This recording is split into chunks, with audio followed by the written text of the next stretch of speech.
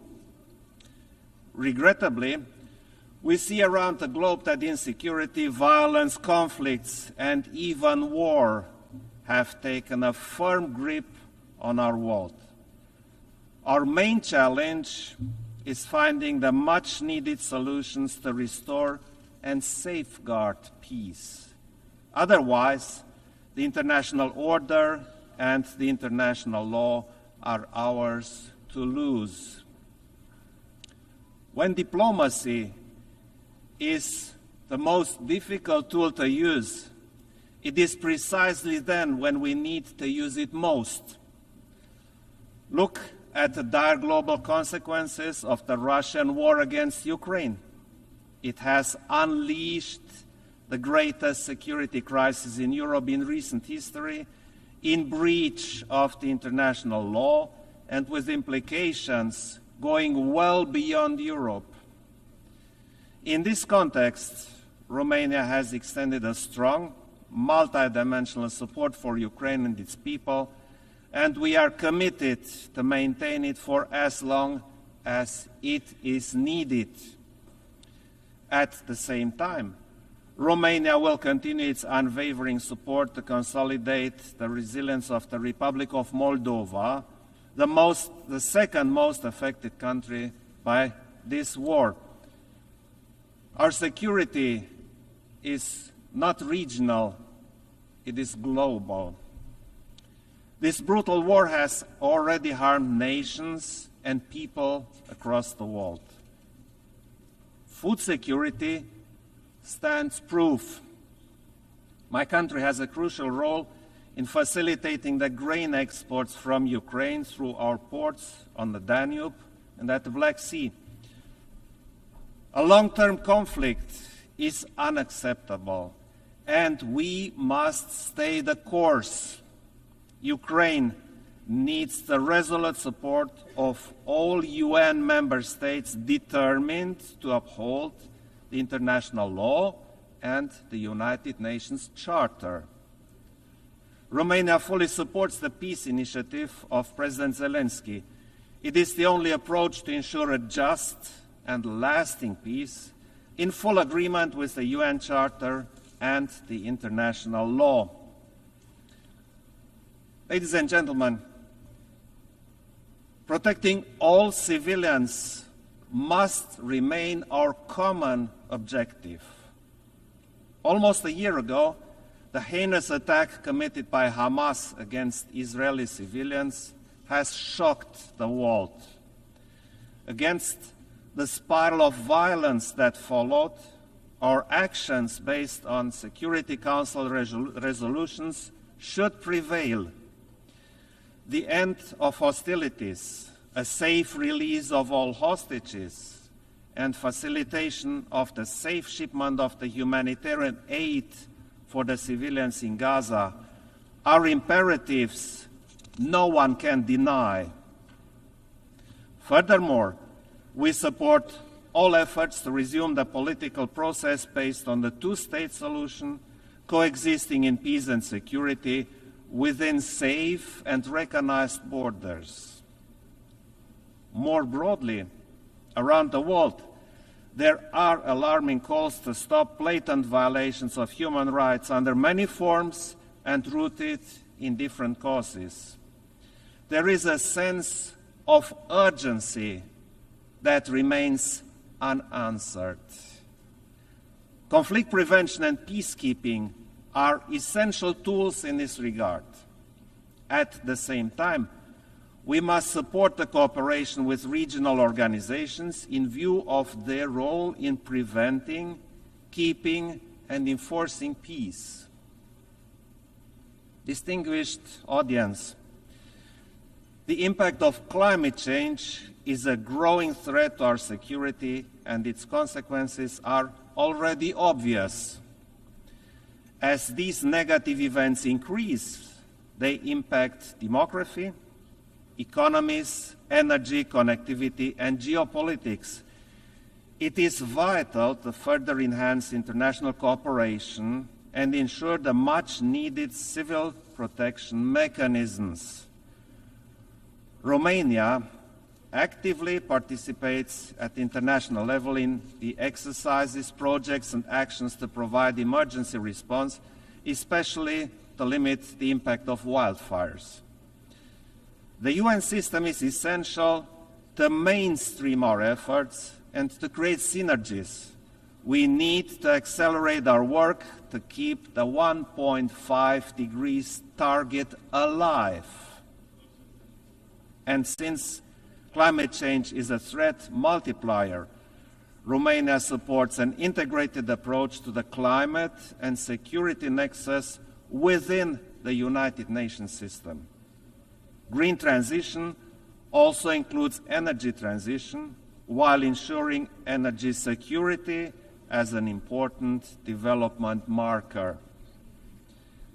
Ladies and gentlemen, we live in an era when we could fully enjoy the opportunities offered by information, innovation, and connections. Nevertheless, instead of harnessing their potential to our common benefit, we see increased distrust and hatred.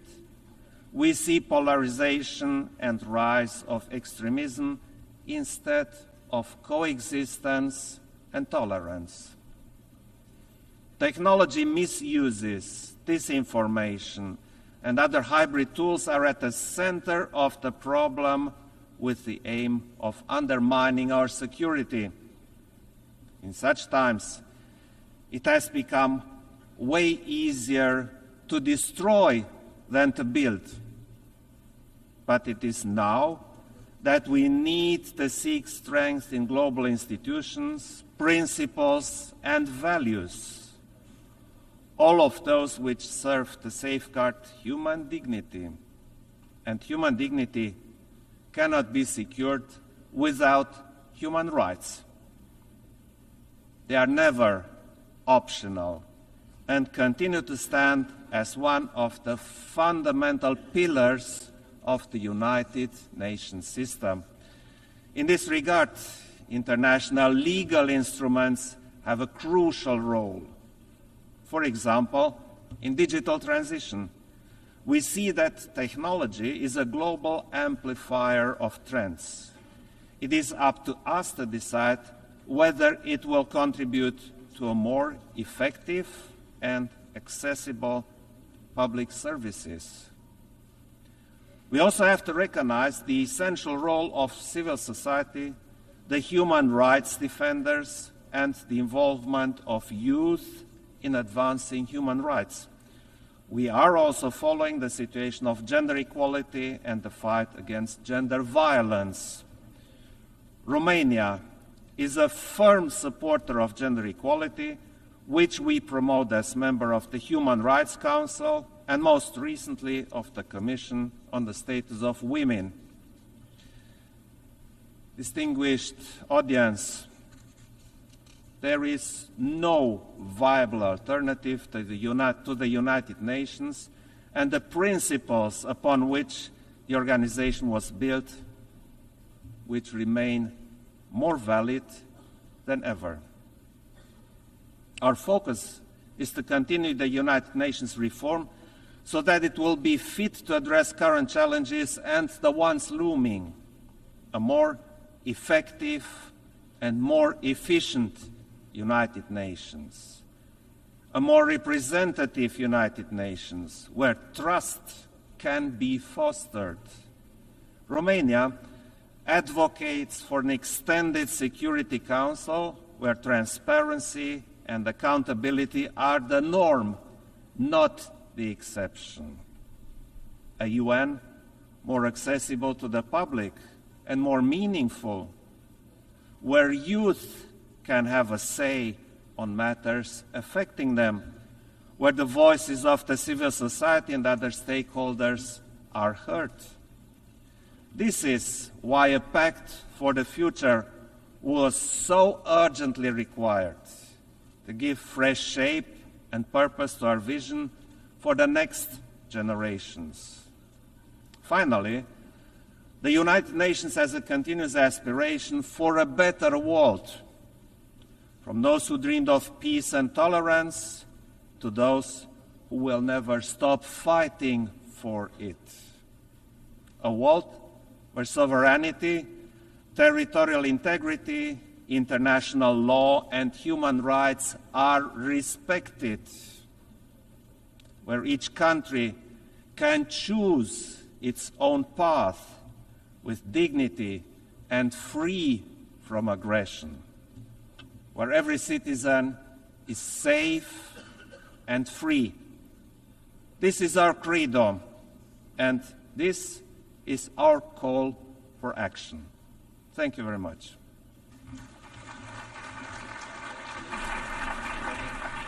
On behalf of the Assembly, I wish to thank the President of Romania. The Assembly will hear an address by His Excellency Felix Antoine Tshisekedi Chilombo, President of the Democratic Republic of the Congo. I request protocol to escort His Excellency and invite him to address the Assembly.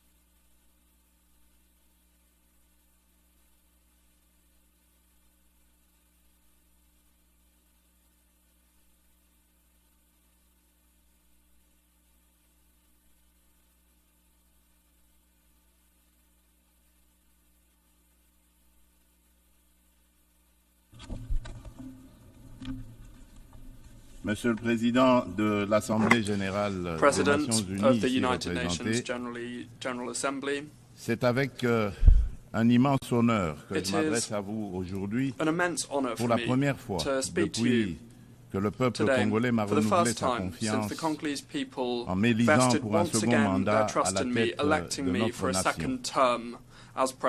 Ayant eu l'occasion de prendre la parole devant vous par le passé, je suis particulièrement ému de pouvoir le faire à nouveau en ce moment significatif pour notre pays. Je tiens à féliciter M. Philemon Yang pour son élection à la présidence de cette 79e session, de même que je rends hommage à vos prédécesseurs pour leur engagement constant au service de cette institution. Le thème de cette session, ne laisser personne de côté, agir ensemble pour faire progresser la paix, le développement durable et la dignité humaine pour les générations futures, résonne particulièrement avec nos aspirations en République démocratique du Congo. Monsieur le Président, Monsieur le Secrétaire général des Nations Unies, Mesdames et Messieurs les chefs d'État et de gouvernement, Mesdames et Messieurs les chefs de délégation, le multilatéralisme et le respect d'un système mondial basé sur des règles ont été des piliers essentiels pour soutenir la paix, la sécurité, la santé, la prospérité à travers le monde depuis près de 80 ans. Les Nations Unies incarnent ces valeurs fondamentales et demeurent un acteur incontournable face aux défis majeurs que l'humanité doit surmonter, qu'il s'agisse de garantir la sécurité, de maîtriser le changement climatique ou de lutter contre la pauvreté. Cette réalité nécessite une coopération multilatérale renforcée. Cependant, le noble idéal des rédacteurs de la Charte des Nations Unies, celui de servir d'instrument par lequel tous les pays régulent leur comportement, semble s'effacer. Le socle de la sécurité collective qu'elle a établi vacille. Nous avons la responsabilité de conjuguer nos efforts et de réaffirmer notre engagement envers le multilatéralisme, qui est la clé de solutions véritablement transformatrices face aux défis qui rongent notre monde. Comme l'a si bien exprimé Dag Hammarskjöld, ancien secrétaire général de l'ONU, dont le sacrifice en faveur de la paix en République démocratique du Congo nous rappelle la gravité de notre mission, je cite, le but de l'ONU n'est pas d'emmener l'humanité au paradis, mais de le protéger de l'enfer. Fin de citation. En cette période critique du multilatéralisme, le multilatéralisme revêt une importance cruciale. Il permet de répondre aux menaces communes, de protéger notre planète et de renforcer la société civile ainsi que les droits humains. En effet, nous ne pouvons ignorer la montée alarmante de discours belliqueux et le rétablissement indécent de pratiques d'agressions armées et de pillage des ressources naturelles affectant tous les continents. Le conflit russo-ukrainien qui persiste et continue d'affecter la région n'est qu'une manifestation parmi tant d'autres qui menacent la paix dans le monde. Le Yémen, le Soudan, la Syrie ou encore le terrible drame qui se passe dans la bande de Gaza entrent dans le lot pour lequel le multilatéralisme jouerait pleinement son rôle. Il est impératif d'agir ensemble pour progresser vers la paix, le développement durable et la dignité humaine, garantissant ainsi un avenir meilleur pour les générations futures. Ne laissons personne sur le chemin. Tel est le message clair et pertinent qui inspire la thématique sélectionnée pour orienter les travaux de la 79e session de cette illustre Assemblée. Monsieur le Président, le pacte pour l'avenir et ses annexes, le pacte numérique mondial et la déclaration sur les générations futures, que nous avons adoptés lors du récent sommet de l'avenir, soulignent l'importance d'une collaboration active pour atteindre une vision commune d'un avenir pacifique et prospère. Ces documents représentent un engagement essentiel pour mettre fin au conflit, lutter contre l'extrême pauvreté et la faim, et aborder des défis tels que les déplacements de population, l'immigration clandestine, l'insécurité alimentaire, les pandémies et les risques des nouvelles technologies. Parallèlement, le pacte mondial numérique se positionne comme un pilier essentiel dans notre quête d'un avenir prospère, au cœur de la 4e révolution industrielle, où les technologies numériques sont devenues incontournables.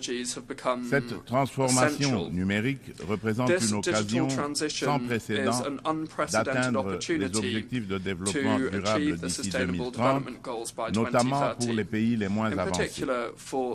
Elle vise à réduire la fracture numérique et à intégrer les populations non connectés dans des services digitaux à fort impact social.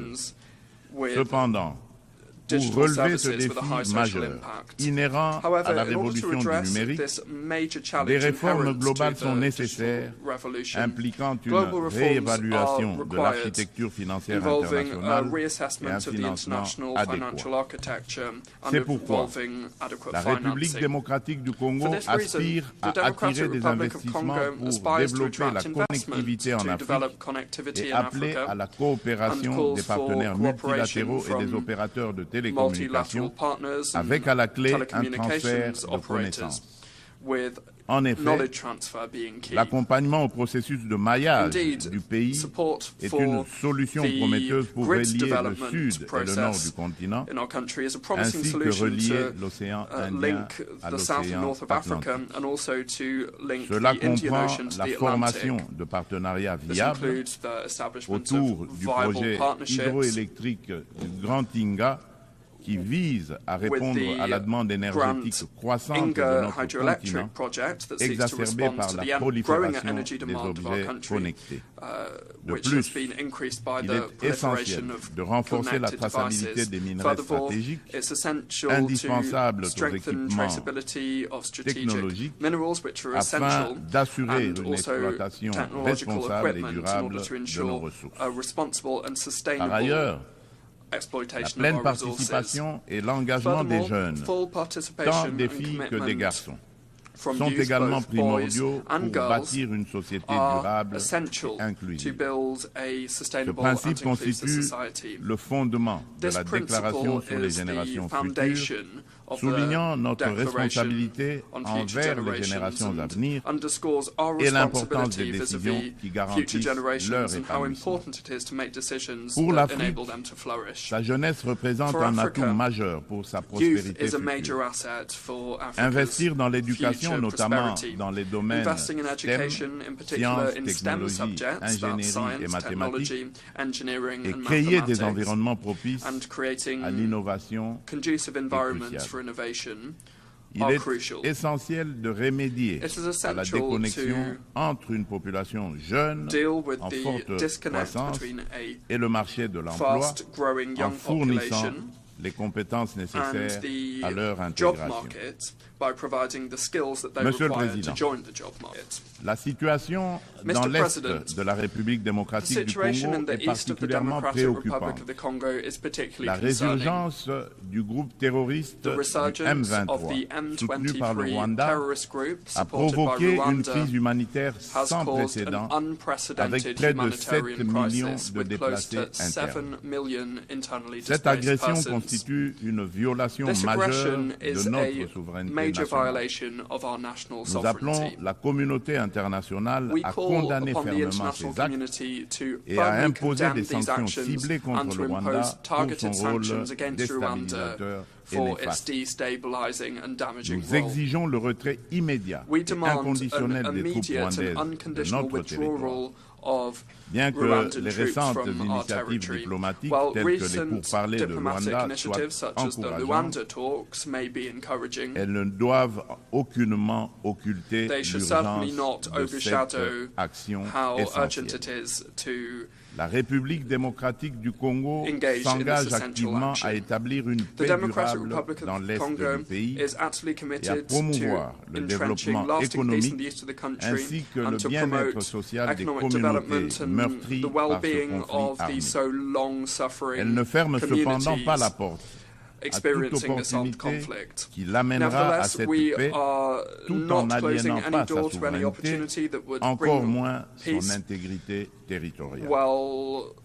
Dans cette optique, elle est résolument engagée dans la mise en œuvre de la feuille de route adoptée dans le cadre du processus de Luanda, que je soutiens fermement, qui promeut un dialogue au niveau visant à restaurer la confiance entre la République démocratique du Congo et le Rwanda, tout en minimisant le risque de crise sécuritaire actuelle, que la crise sécuritaire actuelle ne dégénère en conflit régional.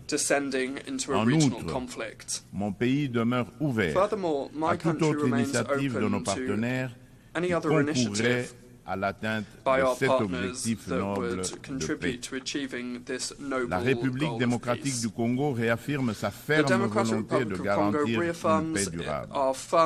Sous mon impulsion, nous sommes résolus à poursuivre la mise en œuvre du programme de désarmement, démobilisation, relèvement communautaire et stabilisation, le PDDRCS en sigle, clé de notre stratégie nationale pour désarmer, démobiliser et réintégrer les combattants en leur offrant des perspectives économiques viables et durables, tout en stabilisant les zones touchées par les while at the conflits, same time stabilizing en the assurant une regions affected by transition conflict. post-MONUSCO.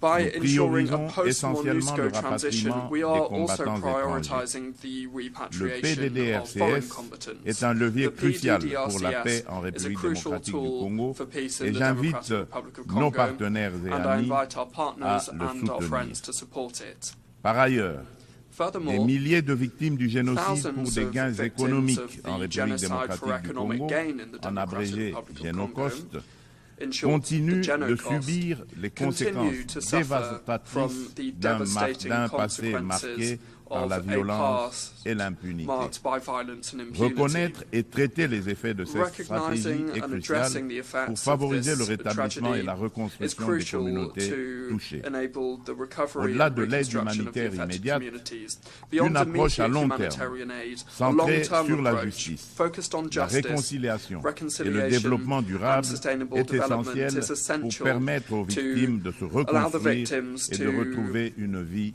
digne. recover and to return to C'est a decent pourquoi life.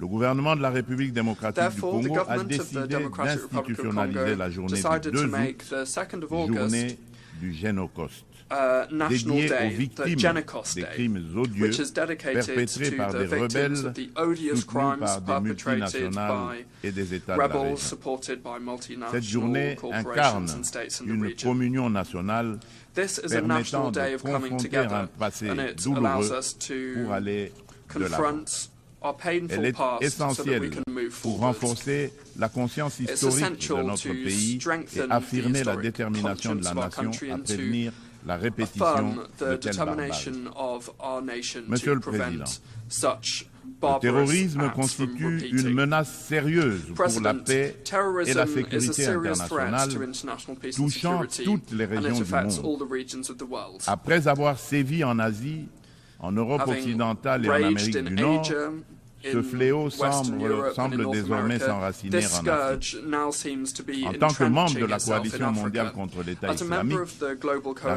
République against démocratique the du Congo Islamic State, exhorte the les DRC Nations Unies à urges the intensifier United leurs Nations actions to pour mettre efforts en œuvre les recommandations de to cette implement the organisation, recommendations notamment of this dans le organization, cadre du in processus particular d'Aqaba. when it comes to the Aqaba Le process. terrorisme qui sévit dans l'Est de notre Terrorism, pays which is est raging in the east of our est country, étroitement lié au is pillage et à closely l'exploitation linked illégale de nos ressources to naturelles. the looting and Les illegal activités exploitation of our criminelles natural resources. alimentent These criminal l'insécurité et financent activities les are groupes armés, nourishing insecurity exacerbant and les financing armed groups, conflits dans la exacerbating région des conflicts Grands Lacs. in the Great Lakes region. Par conséquent, il est impératif que les Nations It is Unies therefore envisagent des essential for the sanctions United sévères Nations to envisage contre les severe acteurs sanctions responsables de ces against crimes those économiques responsible for these afin de economic briser crimes ce in cercle order to vicieux break et de this favoriser vicious la circle paix, and le to développement foster durable peace, et sustainable la dignité development humaine pour and les human futures dignity générations. for future generations. Monsieur le Président,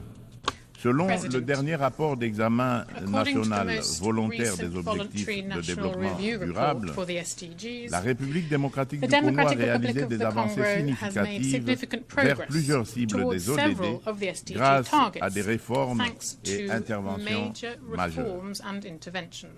Depuis 2019, le gouvernement a mis en place une réforme ambitieuse pour assurer la gratuité de l'enseignement de base, permettant à près de 4 millions d'enfants de rejoindre l'école. En outre, plusieurs mesures ont été prises pour renforcer la protection sociale, introduire la couverture sanitaire universelle et promouvoir l'égalité des sexes, ainsi que pour favoriser le développement des infrastructures et une industrialisation rapide à travers notamment la création des zones économiques spéciales.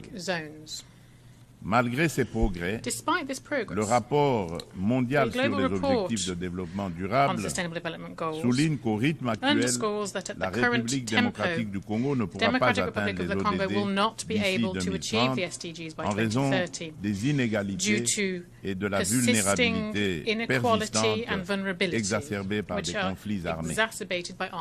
Face à ce défi, une feuille de route comprenant des actions, interventions et réformes spécifique a été élaboré afin d'accélérer les progrès et de répondre aux enjeux de l'agenda 2030 avec déjà certaines mesures mises en œuvre pour que la République démocratique du Congo soit en adéquation avec les ODD en 2030. Pour cela, la République démocratique du Congo nécessite des investissements annuels de 32 milliards de dollars. Il est donc indispensable de renforcer les partenariats pour des investissements durables et de promouvoir la paix afin de permettre un développement socio-économique stable. Au registre des réponses mondiales aux défis climatiques et la promotion des énergies renouvelables, la République démocratique du Congo, qui a déjà affirmé son engagement en faveur d'une action climatique ambitieuse, souligne l'importance cruciale d'un soutien financier et technique accru afin de renforcer ses efforts pour atteindre les objectifs de l'accord de Paris. Riche en biodiversité et en ressources naturelles, la République démocratique du Congo se positionne comme un acteur clé dans la lutte contre le changement climatique. Les initiatives engagées pour réduire les émissions de gaz à effet de serre se concentrent sur 4 secteurs stratégiques: l'agriculture, la foresterie, l'énergie et la gestion des déchets. Des réformes structurelles sont actuellement mises en place pour inverser la déforestation et améliorer l'accès à une énergie propre, témoignant ainsi de l'engagement déterminé du gouvernement en faveur de la préservation des ressources naturelles et de la transition écologique. Concernant la valorisation des forêts tropicales, un tournant majeur a été franchi à Bali en novembre 2022 en Indonésie avec l'adoption de la déclaration conjointe sur la coopération autour de la forêt tropicale et l'action climatique signée par le Brésil, l'Indonésie et la République démocratique du Congo. Cette avancée témoigne d'une volonté politique collective d'utiliser les forêts comme levier pour un développement durable. L'Alliance trilatérale pour la coopération sur les forêts tropicales, créée à cette occasion, constituera un cadre pour relever les défis liés à la biodiversité et proposera des solutions pour les marchés de crédit carbone, tout en veillant au respect des droits des peuples autochtones.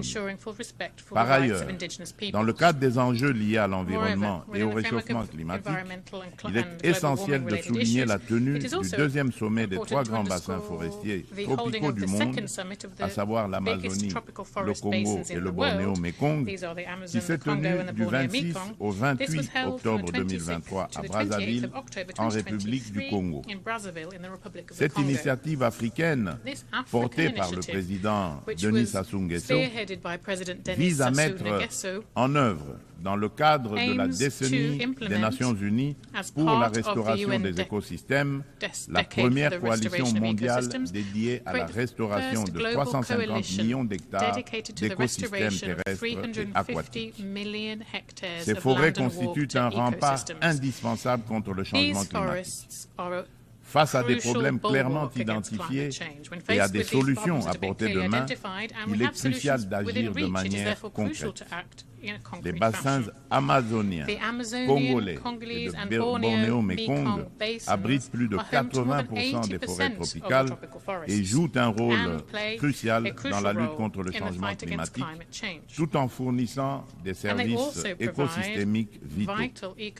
Il est donc impératif que l'amélioration des conditions socio-économiques des communautés locales qui jouent un rôle clé dans la préservation de ces forêts soit placée au centre des priorités de la gouvernance mondiale.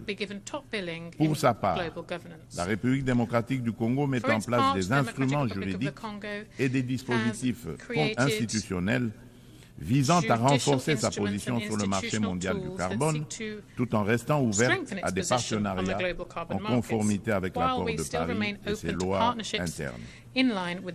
La prise de conscience croissante des défis liés à l'instabilité climatique et à l'épuisement des ressources naturelles, souvent à l'origine de conflits armés, souligne l'urgence d'agir sur ces problématiques. Il est donc primordial de reconnaître le lien entre changement climatique, dégradation environnementale et sécurité, afin de favoriser des actions proactives qui atténuent ces risques par le biais de pratiques durables.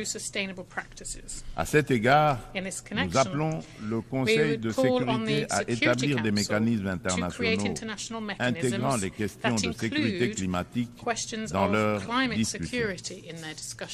Monsieur le Président, face à un défi énergétique majeur, le monde fait face à un défi énergétique majeur.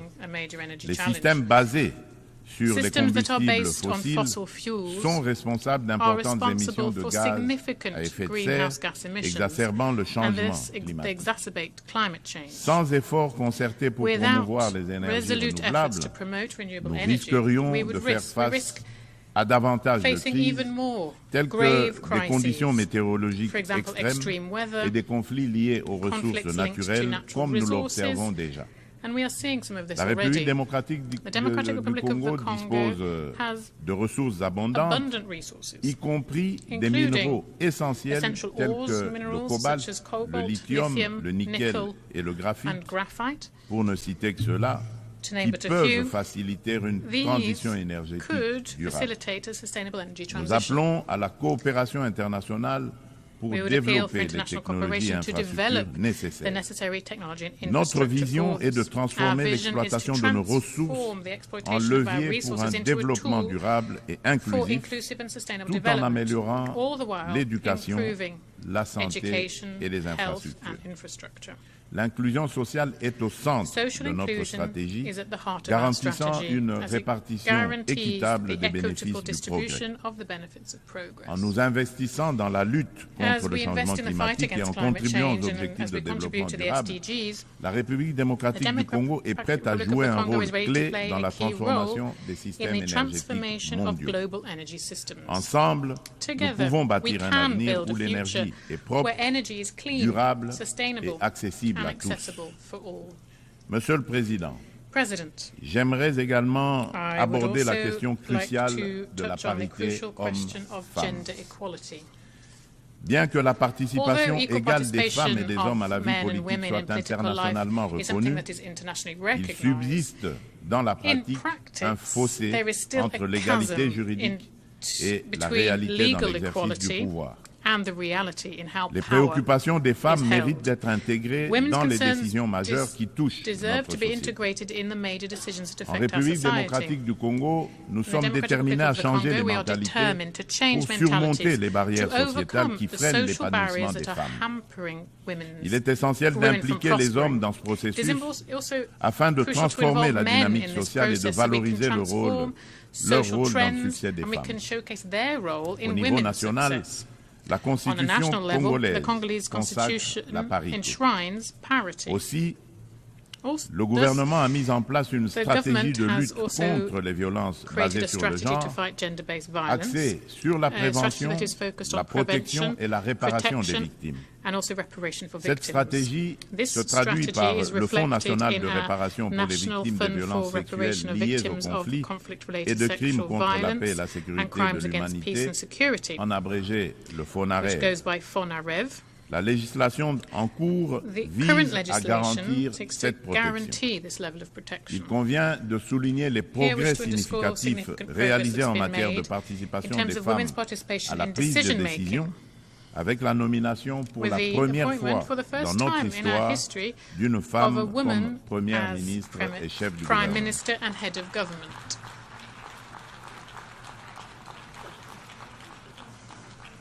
Nous assistons également à une présence accrue de femmes dans les instances gouvernementales ainsi que dans le Parlement et le système judiciaire, illustré par la nomination de femmes au poste de premier président du Conseil d'État et à la tête de la Banque centrale du Congo.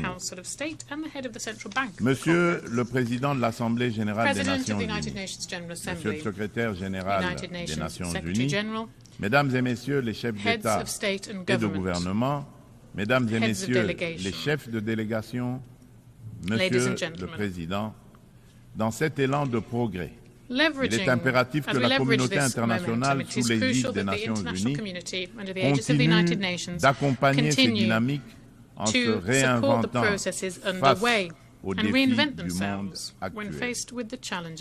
Pour maintenir la confiance de la communauté internationale, l'Organisation des Nations Unies doit prouver sa capacité à s'adapter aux évolutions contemporaines et à les surmonter de manière efficace et responsable. Il est impératif de redynamiser le multilatéralisme par des réformes ciblées de la Charte des Nations Unies touchant des questions clés tels que le Conseil de sécurité, le droit de veto, le chapitre 7 et le recours à la force. Néanmoins, cela ne suffira pas. La coordination et la coopération entre les différentes institutions et agences des Nations Unies doivent également être renforcées. De nombreux enjeux globaux sont souvent abordés de manière redondante dans différents forums, parfois sous des angles contradictoires, tandis que d'autres problématiques restent entièrement négligées, chaque bureaucratie internationale cherchant à défendre son existence propre. À cet égard, tout en saluant l'appui des États-Unis, je réitère avec fermeté, au nom de l'ensemble des pays africains, la requête de création de 2 sièges permanents au Conseil de sécurité des Nations Unies pour les pays africains.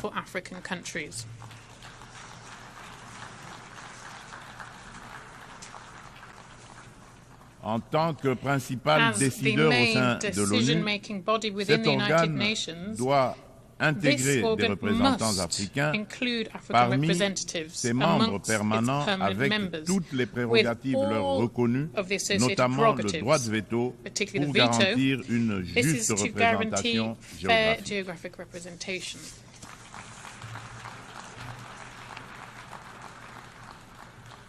Il s'agit là d'une question de justice pour un continent dont le rôle dans les affaires internationales ne cesse de croître. Nous, Africains, tenons cette exigence avec la plus grande détermination. Enfin, je ne saurais conclure sans rappeler qu'après plus de 3 décennies d'absence au Conseil de sécurité, la République démocratique du Congo se porte à nouveau candidate, soutenue par l'Union africaine et par la communauté de développement de l'Afrique australe, la SADC, au poste de membre non permanent pour la période 2026-2027 lors des élections qui se tiendront à New York en juin 2025. La République démocratique du Congo a déjà occupé cette fonction entre 1982 et 1983, 1990 et 1991, période durant lesquelles elle a œuvré pour la promotion de la paix, de la sécurité et de la stabilité en Afrique et dans le monde. Une fois élue, la République démocratique du Congo entend jouer un rôle proactif au sein du Conseil de sécurité, participant à la revitalisation de la Charte des Nations Unies et contribuant de manière constructive aux débats et aux actions qui en découlent. Mon pays sollicite donc le soutien de tous les États membres en vue de son élection. En ces temps où le multilatéralisme est mis à l'épreuve, la République démocratique du Congo réaffirme son engagement indéfectible envers la communauté internationale, prête à assumer avec honneur et responsabilité la mission de shoulder forger un avenir with où la honor and coopération et la responsibility paix the mission to prévalent forge a future where sur le peace and conflit et cooperation la prevail division. over conflict and division. Nelson Mandela a dit, Nelson je cite, Mandela said, and I aucun quote, de nous "None of us agissant acting seul alone ne peut atteindre can le achieve succès. success." Fin de End of citation. quote. Ainsi, Thus, nous tendons we la are main reaching à out chacun de to vous, each and every one of you, partenaires de longue date long-standing partners et nouveaux alliés, and new allies pour alike, écrire ensemble to ce together chapitre crucial de write notre this new histoire crucial collective. chapter of our collective history. Ensemble, Together, faisons de notre monde let's make our un world lieu a place où where chaque every nation, nation, grande big or ou small, petite, peut prospérer can dans la prosper dignité in et dignity dans la and sécurité. security. Je vous remercie. Thank you very much.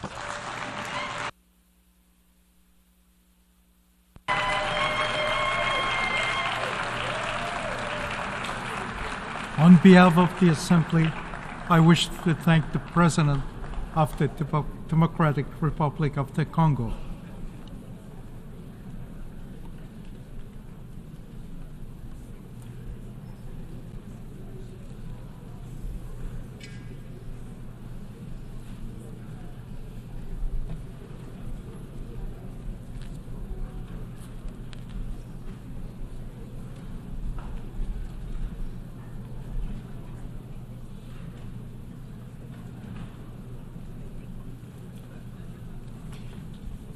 The Assembly will hear an address by His Excellency Umaro Sissoco Embalo, President of the Republic of Guinea-Bissau. I request protocol to escort His Excellency and invite him to address the Assembly.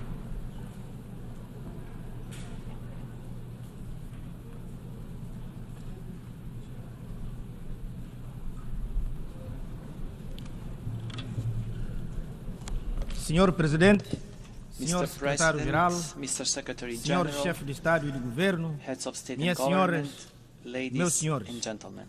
permitam-me endereçar as I'd minhas like to felicitações offer my ao congratulations Senhor Philomene to Yang, Mr. Philemon da República de Young Camarões, of the Republic of Cameroon pela sua eleição para o cargo do on Presidente his da election as President of the 79ª Sessão 79th da Assembleia Session Geral of the das United Nações Nations Unidas. General Assembly. Desejo-lhe I muito wish sucesso him num much contexto success in a internacional very complex que é muito international complicado. context. E felicito I also igualmente o congratulate seu predecessor, his predecessor, Sr. Denis Francis, Mr. Dennis pelos Francis, resultados for obtidos the results durante o seu achieved mandato. during his term. Ao Sr. Secretário-Geral To António Secretary General Guterres, Antonio Guterres, expresso o nosso I reconhecimento express our pelo seu grande acknowledgement of empenhamento his deep ao commitment serviço to the dos service nossos ideais of e our objetivos comuns, common numa ideals and conjuntura goals internacional in a very difficult que é bastante international landscape. O mundo está confrontado com The graves world desafios. faces grave A challenges. obrigação The de obligation cumprirmos os to princípios follow the e as promessas principles da Carta and das deliver Nações on the Unidas promises of the United pesa Nations sobre os Charter ombros de is cada the de nós. burden that each one of us Assistimos às carries. guerras We devastadoras, witness ao devastating wars, agravamento de tensões regionais the intensification of e regional outras tensions, graves ameaças à and paz other e à grave segurança threats to internacionais. international peace and security. Centenas de milhões de pessoas Hundreds continuam a of viver millions of people na extrema continue to pobreza, live in extreme poverty, privados de meios básicos, without the basic means of subsistência, sem subsistence, esperança,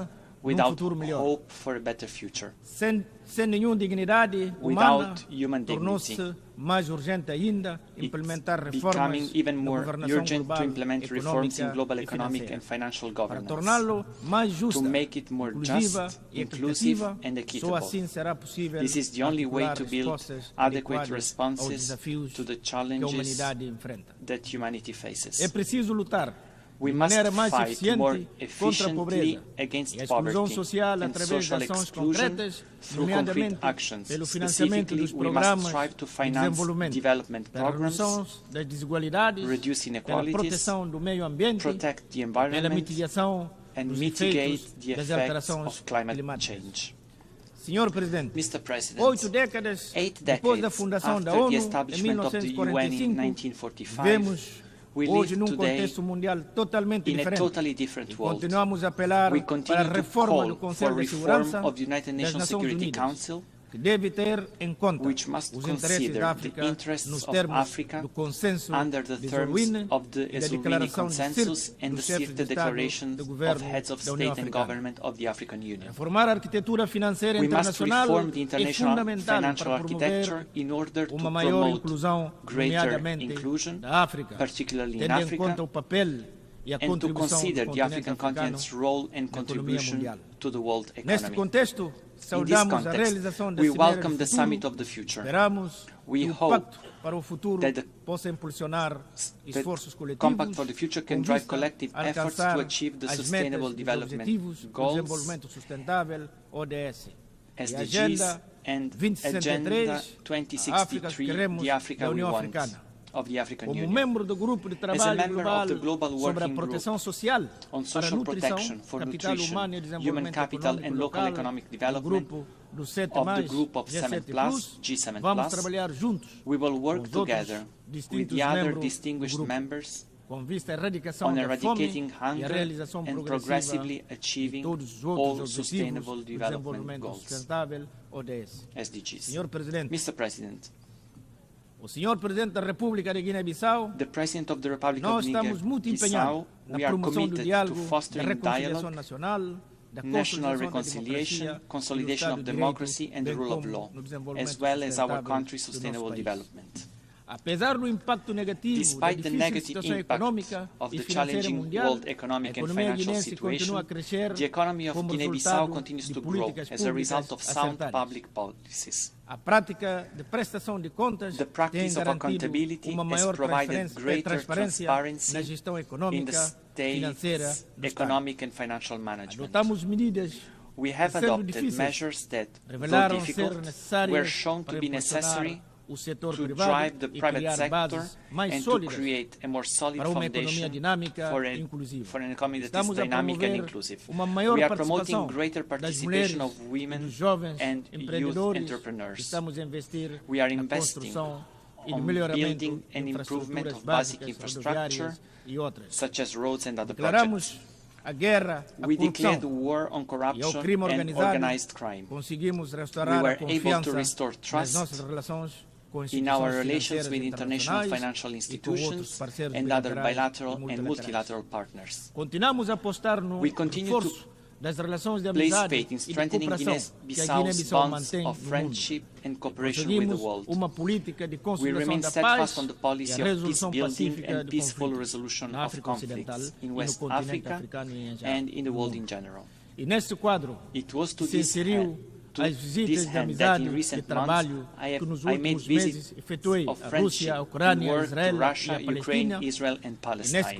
In this context, I reiterate my call for an end to the unjust and very harmful embargo that our brothers and sisters in Cuba have been subjected for decades. Mr. President, distinguished heads of state and government, ladies and gentlemen, I recently had the honor of serving Africa as President of the Alliance of African Leaders for Malaria. We made significant progress in a very difficult world environment. We endeavored to garner support to replenish the Global Fund.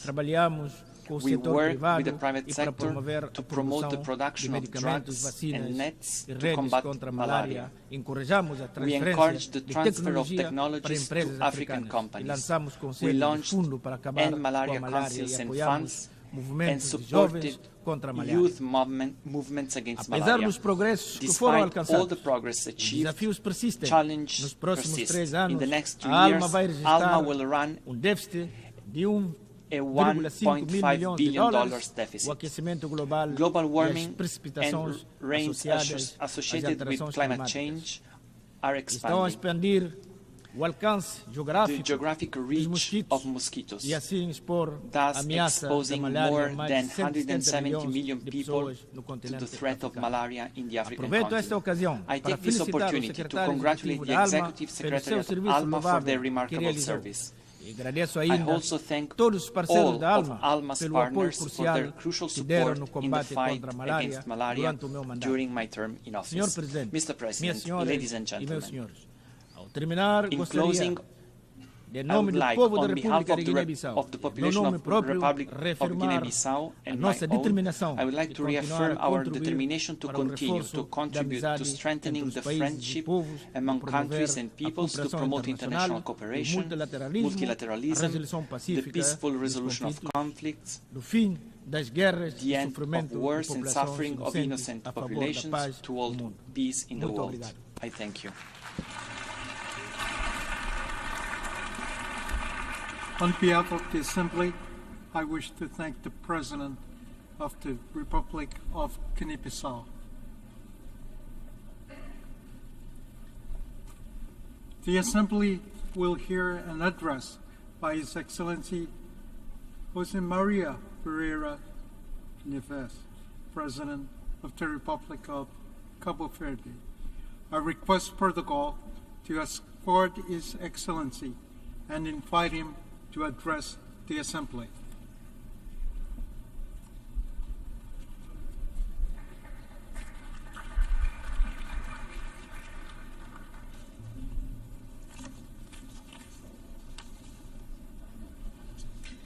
Excelências, inúmeros conflitos armados continuam a assolar várias regiões do mundo, com impacto devastador sobre as respectivas populações, comunidades e agentes humanitários, com especial destaque para o que se verifica no Médio Oriente, cujo potencial de escalada e risco de alastrar é por demais evidente. Vidas inocentes continuam a ser ceifadas diariamente, de forma implacável e desapiedada.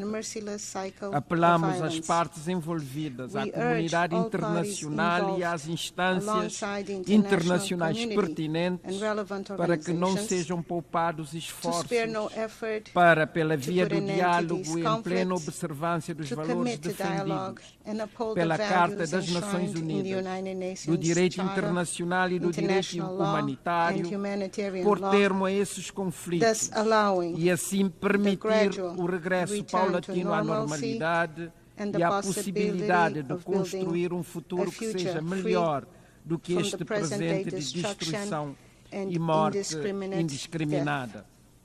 Excelências, a nível nacional continuamos a trabalhar para cumprir os objetivos do desenvolvimento sustentável. A Agenda Global 2030 e a Agenda da União Africana para o Horizonte 2063. Continuamos a implementar políticas que visam o acesso universal à educação de qualidade e à saúde, bem como a plena inclusão dos jovens em todos os aspectos da vida social, económica e política, garantindo assim que as gerações futuras estejam munidas das necessárias ferramentas para enfrentar os desafios globais. Este ano, a Organização Mundial da Saúde reconheceu os resultados de todo o trabalho realizado em Cabo Verde, atribuindo-nos o certificado de país livre da malária, facto que nos reconforta e estimula a prosseguir a luta pela saúde, enquanto um direito fundamental de todos. Muitos países, sobretudo em África, continuam abraçados com esta terrível doença. No entanto, com uma aplicação eficiente das tecnologias atuais, temos uma oportunidade única de erradicar essas doenças, evitáveis e tratáveis, que há muito atormentam a humanidade, causando sofrimento, impedindo o progresso econômico e aprisionando milhões na pobreza. Para atingir tal meta, lanço um apelo para que durante a reconstituição do Fundo Mundial IDA 21 em Paris, no próximo mês, seja incluído um fluxo de financiamento dedicado à eliminação de doenças. Os micróbios patogénicos e a resistência antimicrobiana representam também ameaças significativas para a saúde pública global e, por conseguinte, compreender e gerir a atividade microbiana é essencial para enfrentar desafios globais como a luta contra a doença, a segurança alimentar, a conservação ambiental e a mitigação das alterações climáticas. No conturbado contexto internacional em que nos encontramos, em que múltiplas crises continuam a impactar as pessoas e o planeta, reitero o firme compromisso de Cabo Verde no sentido de continuar a dar o seu contributo enquanto membro ativo e útil das Nações Unidas e paladino incansável dos valores universais contidos na sua Carta. De entre as crises mencionadas, o impacto das alterações climáticas afetando sobretudo os mais vulneráveis, dentre os quais os sítios.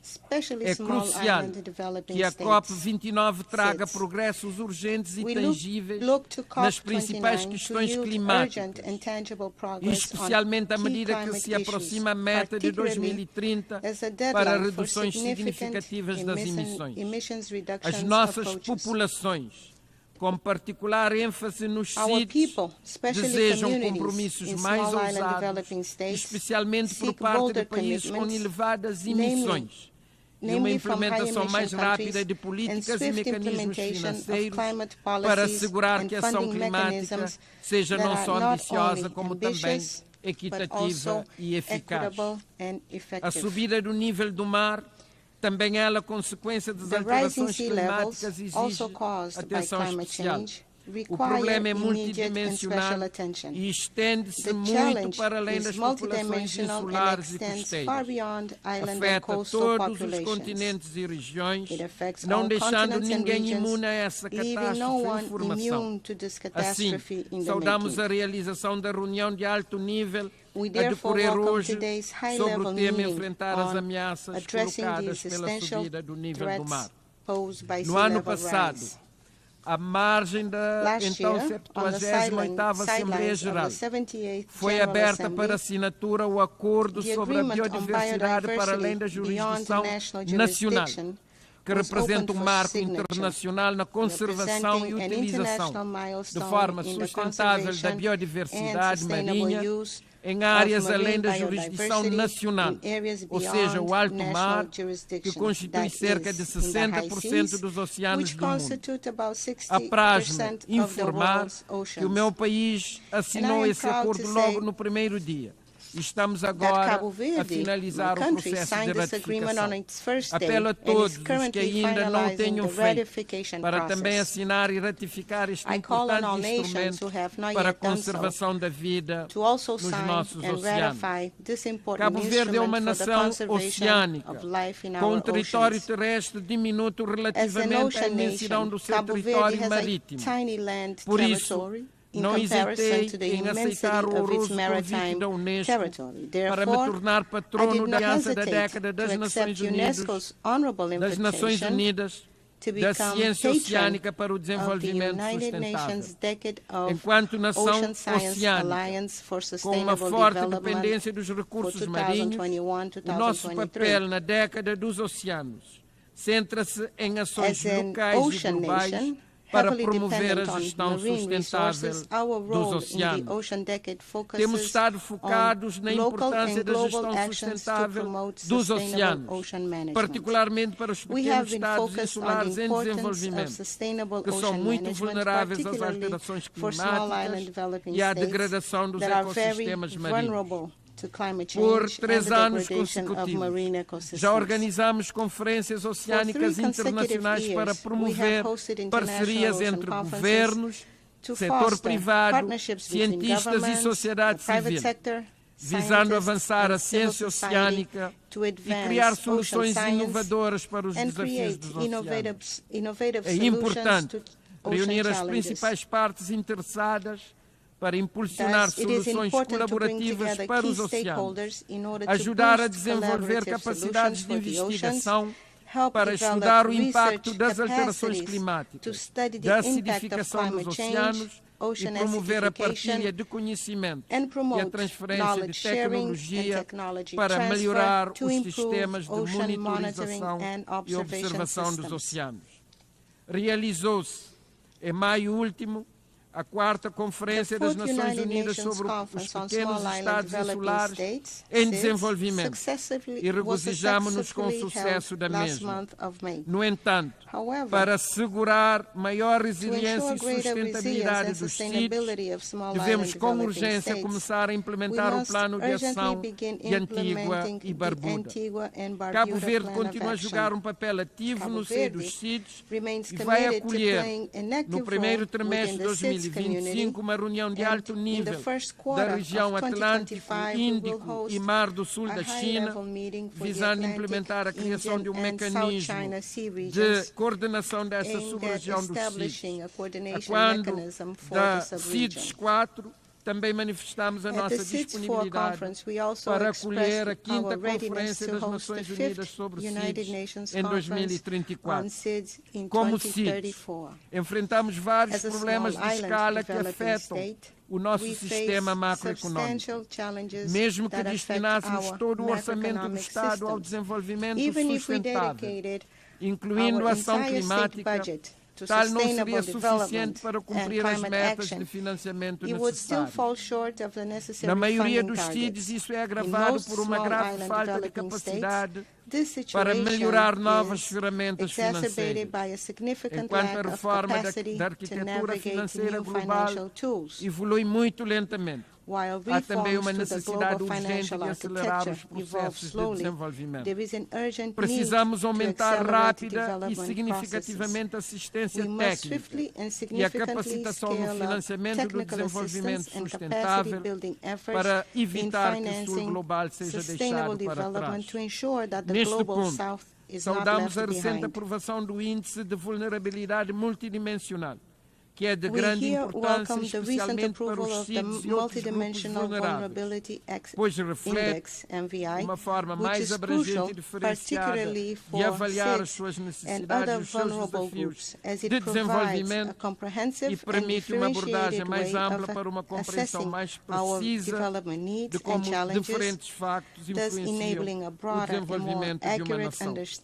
Na minha qualidade de campeão da União Africana para o Património Natural e Cultural, e em alinhamento com as políticas governamentais de Cabo Verde nesses domínios, tenho sido incansável na defesa da proteção, promoção e gestão sustentável do rico património natural e cultural da África, que é muito vulnerável às alterações climáticas.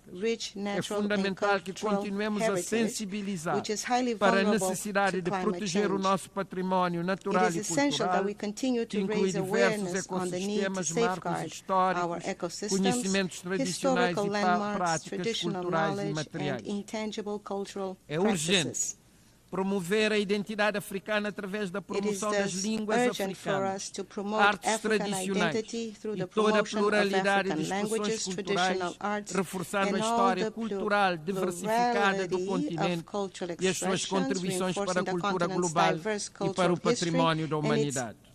Para a África, mas também para muitas outras regiões do mundo, é de vital importância a restituição de bens culturais como artefatos, obras de arte e objetos sagrados, parte integrante da identidade cultural, história e tradições das comunidades de onde são originários. A remoção desses bens interrompeu a continuidade cultural e a sua restituição permite a preservação da sua integridade cultural e espiritual, à medida que são devolvidos aos seus ambientes originais, permitindo que as comunidades locais se reconectem com seu património, fortaleçam o orgulho cultural e mantenham a sua identidade para gerações futuras.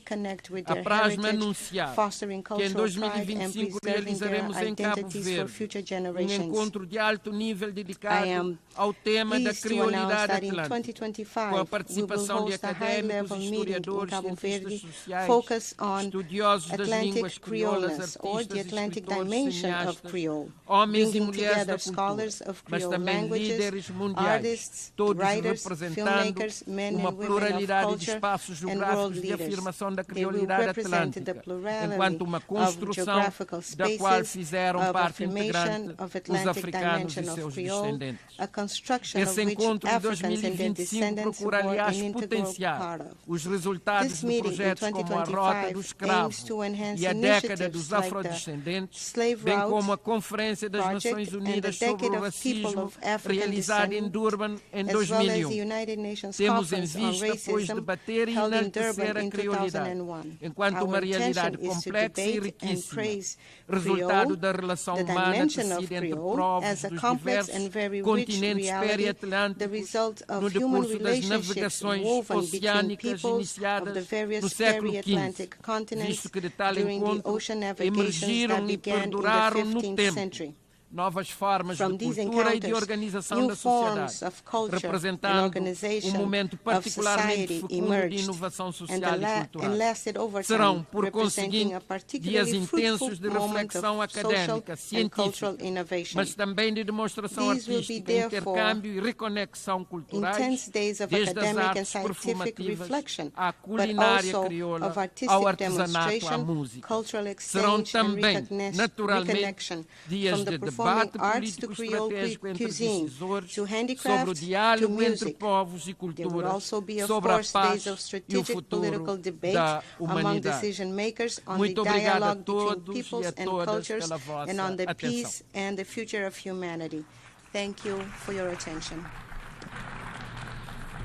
On behalf of the Assembly, I wish to thank the President of the Republic of Cabo Verde.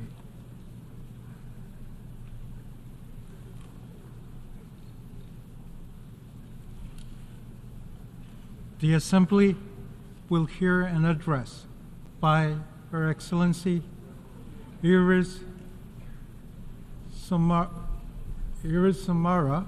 Castro Sarmiento, President of the Republic of Honduras. I request protocol to escort Her Excellency and invite her to address the Assembly.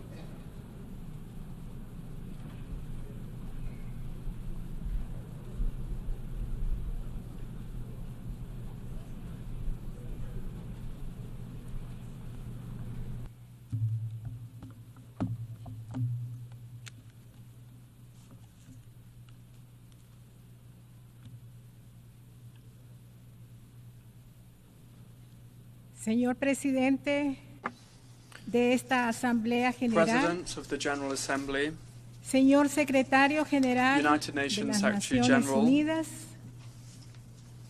distinguidos presidentes, distinguished primeros presidents, ministros prime ministers, y dignatarios presentes de and países dignitaries de esta magna representing the Asamblea de las countries Naciones of this great Unidas. assembly of the United Nations. Comparezco ante esta Asamblea I speak como to la you presidenta from this de rostrum Honduras, as representante President of de un Honduras, pueblo as the que ha representative resistido of a people la opresión, who have la resisted explotación oppression y la violencia exploitation estructural and structural impuesta violence por siglos. imposed against us for centuries. Hoy estoy amenazada por las mismas Today, I fuerzas am del threatened capital by the same que hace forces of 15 capital años dieron un that golpe 15 de years Estado ago al perpetrated presidente a coup Manuel d'etat Zelaya. against President Manuel Esta Zelaya. nueva conspiración la denuncié en I las called out calles, this new en conspiracy las masivas in the streets concentraciones during del the pueblo huge gatherings el of 14 people that took y place 15 on de the 14th septiembre, and 15th of día September, de nuestra independencia de la our patria. country's Independence Day. Me amenazan porque he I'm being impulsado threatened cambios because estructurales I have brought in del modelo structural changes económico to y he the economic denunciado model. el injusto And because I régimen have tributario called out que perpetúa the unfair desigualdades, taxation regime that perpetuates alimenta inequalities, a los poderosos that y gives explota to the most a los powerful pobres. and that exploits the poorest. Nuestra soberanía es base fundamental Our y sovereignty principio is indeclinable de the las fundamental relaciones basis and internacionales. undeniable principle of international Pero relations. en Honduras However, in Honduras, continúan imponiéndose they prácticas continue to impose coloniales, colonial injerencias, practices, dominios interference, económicos, economic, mediáticos, media, and políticos. political domination against us. Los poderes supranacionales y algunas empresas Supranational powers and multinacionales some multinational son corporations productos de élites corruptas, are público-privadas, the result of que no tienen corrupt otra public finalidad private que elites incrementar su that have capital. no other goal than to La increase their globalización capital. ha fracasado en su misión de llevar Globalization has failed in its prosperidad mission to bring para los prosperity to pueblos. people. Sus resultados evidencian la Its concentración de las results riquezas lay bare the a los concentration países of más wealth ricos y a las in the élites, most rich countries and mientras among la clase the trabajadora elites, whilst at the same es time relegada the working class y is obligada cast a aside migrar y a and sobrevivir. forced to migrate in order to survive. En esta asamblea, At la this mayor parte de assembly, los mandatarios de the América majority Latina y del of Caribe leaders from Latin America and the hemos Caribbean denunciado el capitalismo have called global out global capitalism como el principal as destructor de los recursos the main naturales factor y responsible opresor for the destruction of de las natural resources condiciones de vida and de la as humanidad. the oppressor of La the acumulación de las conditions ganancias of life of económicas humanity. prevalecen Accumulation sobre el of interés economic humano gain y prevails el above rol de human los interest, organismos financieros and the role of internacionales international financial con sus bodies préstamos with condicionados their y recetas loans with conditions fiscales y attached to them financieras and fiscal solo and financial agravan income la situación de are things pobreza that only y aggravate the dependencia de situation of nuestras poverty naciones. and dependency of our countries. Las políticas neoliberales, privatizadoras, Neoliberal continúan privatization policies deteriorando el continue acceso a los to pueblos weaken people's a los access to servicios de services agua, like services energía, of water and energy, a la salud, health a la services, educación, education, al trabajo, a la work, seguridad social. social security.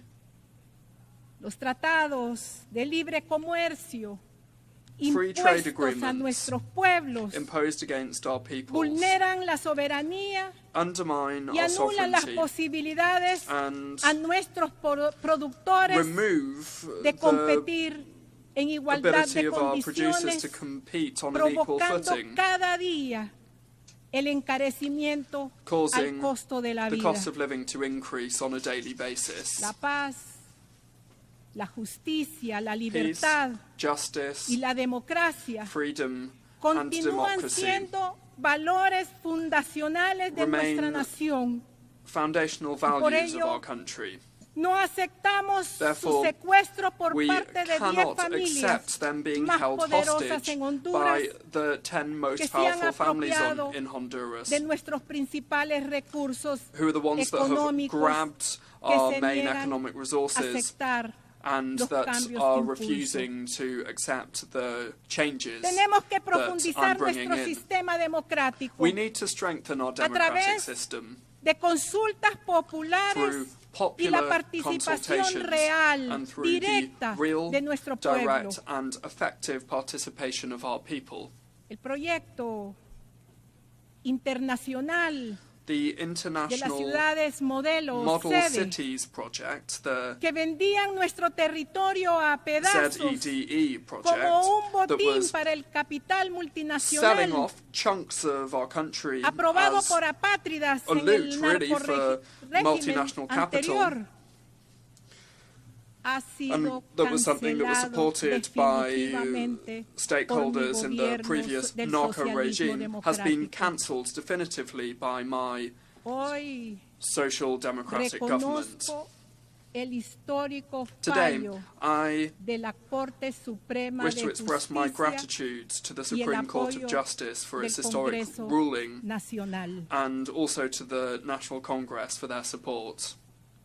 He denunciado el Centro Internacional de Arreglo de Diferencias relativa a I have inversiones CIADI, called out the porque International Center constituye un for esquema Settlement of injusto de Investment arbitraje Disputes, the que prevalece los intereses ICSID, privados because it por is an encima de unfair los system intereses de los of estados arbitration nacionales. where private interests prevail En above the estos interests of 2 nation años, states.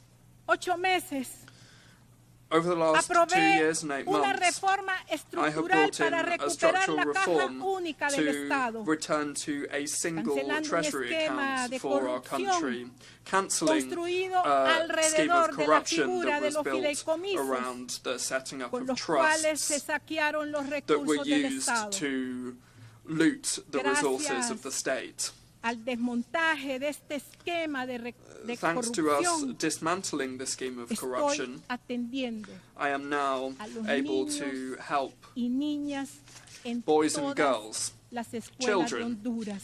in all of the Y schools of ahora Honduras. Reciben And now, thanks to merienda that, escolar, they receive matrícula gratis a school lunch, y llevando proyectos free of a charge las school comunidades enrollment, de and extrema we are pobreza. also bringing new projects to Aumentamos communities that live in la extreme producción de poverty. granos básicos en We la are siembra de increasing primera y production of postrera grain, con más de 1 millón in y the medio first and de second bonos sowing, with more than tecnológicos 1.5 a million productores technological que hoy reciben grants being given to semilla y producers who now are fertilizante de receiving manera seeds and gratuita. fertilizer free of charge. Asimismo, impulsamos Furthermore, créditos para we are viviendas y créditos providing agrícolas al más bajo mortgages for interés homes and económico farming en la credits historia de at Honduras, the lowest interest rates we've ever seen in the Asimismo, history of Honduras. como la organización de cajas rurales And we are also comunitarias. setting up rural community Estamos banks. rescatando la empresa nacional de energía We are eléctrica, rescuing the National el Electric Energy Instituto de Company, Mercadeo Agrícola, the IMA, Honduran la Agricultural suplidora Market nacional de Institute, productos and the básicos, National Body Banasupro, for Basic que fueron Products, the privatizadas y Banasupro. abandonadas durante All of 12 these años, institutions I just 7 mentioned meses de la were narcodictadura. privatized and were abandoned for the 12 years Hoy of the beneficiamos a narco-dictatorship. más de 800,000 Today, familias que we are reciben benefiting more energía than gratis 800,000 families who now y receive free subsidiamos el energy. precio de los And we are combustibles subsidizing the para cost of fuel beneficiar a in order todos to los benefit consumidores de all Honduras of the consumers of con los Honduras precios más with bajos the lowest de prices Centroamérica. in Central America. Hay una reducción de 10 lempiras por cada There's a galón de reduction of 10 combustible. lempiras for each gallon of fuel sold. La inversión en infraestructura Investment in es la más infrastructure alta is en la at its historia highest level de in nuestro the país. history of our country. Rescatamos lo público con la We've aprobación recovered the histórica public de la sector construcción with de the 8 historic hospitales, approval of la projects to build reparación de 8 miles de hospitals, escuelas, to repair thousands of 3 schools, aeropuertos 3 national nacionales, airports, construcción de carreteras, the caminos building productivos, of motorways, puentes, pavimentaciones intermunicipales, bridges, canchas intermunicipal multideportivas paths, para todo el país, multi-sport centres for the whole of the restauración country. de los 12 estadios And we nacionales. have also refurbished the Y no 2 puedo largest dejar de national stadia. mencionar el I must also proyecto más mention grande the biggest project más and the most ambicioso en la ambitious historia de project in the Honduras, history of Honduras, que es el plan which is the de plan la to construcción build del ferrocarril a railway interoceánico entre Puerto between the 2 Castilla oceans. It will en go el from Puerto Atlántico Castilla on y the el Atlantic puerto coast de Amapala to en Puerto el de Pacífico. Amapala on the Pacific Ocean. En estos 2 años, 8 meses, Over the last 2 years and 8 hemos months, reducido la pobreza we en have 12 reduced puntos poverty porcentuales. by 12%. Y con el plan de solución contra el And crimen, with the plan confirmado to por la Secretaría de deal Seguridad, with crime, con con la cooperación de las Fuerzas confirmed Armadas, by the Secretary for hay Security with una the cooperation of the disminución armed forces. histórica We're de seeing an 15 historic puntos reduction en los homicidios, of 15 la points mayor in the murder rate, reducción which is the en los largest reduction últimos that we've 20 seen años. over the last 20 years. Mi programa de cero My deforestación zero para el año deforestation 2030 program for ha logrado 2030 resultados has históricos achieved en la historic results conservación de las áreas in the protegidas conservation de of los protected bosques areas y los ríos de Honduras. of Honduras's forests La and utilización rivers. de los fondos públicos The use of public funds en la caja única del Estado in the state single de forma account honesta y in an honest and patriótica patriotic way es is being para done beneficio in order del to pueblo benefit hondureño. the people of Honduras. Pueblo del mundo, People of the world, quiero alzar la voz I wish to ante el raise asesinato my de Juan voice to López, speak out regarding the líder murder of Juan social y López, político a social que leader denunció and permanentemente el modelo politician de explotación who constantly extractivista. called out the exploitative, Repudio y extractive condeno model. el vil asesinato I absolutely condemn y he this vile ordenado murder. que se utilice I have toda ordered la the capacidad use of de las the fuerzas full del force orden of y de los law organismos enforcement operadores de justicia and para the justice system investigar, in order to identificar, investigate, to capturar identify, y capture, condenar a los autores and to intelectuales y prosecute the materiales de intellectual este and crimen. material perpetrators of this Mi crime. solidaridad con su familia, I extend my solidarity to his family, to y con sus his amigos. colleagues and to his friends. Soy la presidenta pro tempore de la I am the Comunidad de pro Estados tempore Latinoamericanos y Caribeños, CELAC. President of the Community of Latin Somos American and 33 Caribbean states, estados. CELAC. We're 33 Como different countries there. presidenta de Honduras, As President of Honduras, mi primera acción fue my first alzar mi action voz was to para denunciar el genocidio en call out contra del pueblo and palestino. condemn the genocide against the Ya Palestinian son people. más de 40,000 personas Already, inocentes more than asesinadas por un bombardeo 40,000 al que innocent algunos people países have been han murdered by premiado con su bombing. silencio. And in response to that, De aquí elevo some countries have también remained mi silent. voz, I also exigiendo must raise el my fin voice de este genocidio. and call for an end to this El genocide. Líbano no debe de convertirse en otra Lebanon franja must de not Gaza. become another Gaza Strip. Exigimos el cese inmediato We demand al an fuego immediate en Líbano. ceasefire in Lebanon. El pueblo haitiano The Haitian people demanda de nuestra cooperación y solidaridad como are calling for our organización de países cooperation de and América solidarity Latina y el as Caribe. an organization of countries in the Haití Latin America and the Caribbean. Es la primera patria Haiti liberada del is colonialismo. the first motherland Merece to toda have nuestra been freed atención from y en colonialism, los and it próximos deserves días our full convocaré a attention. los presidentes que And so, integramos in la the next few CELAC days, I will para convene demostrar the nuestro presidents compromiso. that make up CELAC to show our Esta commitment to Haiti.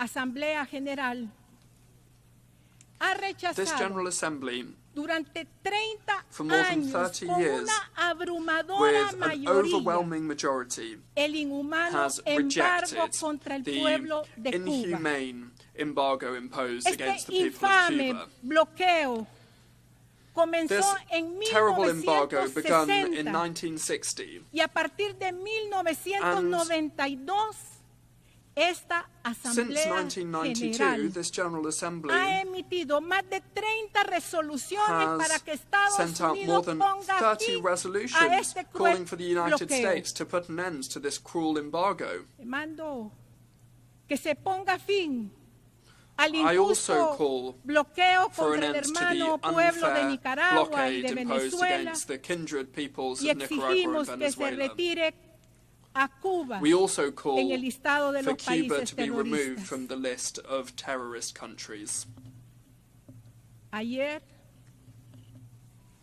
Entregué al secretario general I delivered to the Secretary General, Mr. Antonio Guterres, el convenio que formaliza the agreement that formalizes el apoyo de Naciones Unidas the para UN luchar support contra la corrupción to fight y la against corruption impunidad. and impunity. Agradezco a esta asamblea I thank que this aprobó Assembly nuestra solicitud a favor de la who creación approved our de este request mecanismo to create this para el mechanism combate de la corrupción in order to combat público-privada. public and private corruption. Y como dijo nuestra mártir As Berta Berta Cáceres, our martyr, mujer said, valiosa, she was a brave woman defensora and de nuestros recursos defender naturales of our y de natural nuestros resources pueblos indígenas. and of our indigenous peoples. Despertemos humanidad.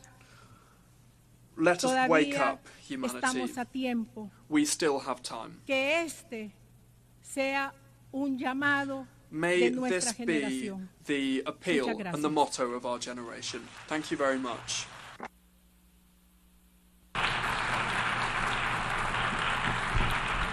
On behalf of the Assembly, I wish to thank the President of the Republic of Honduras.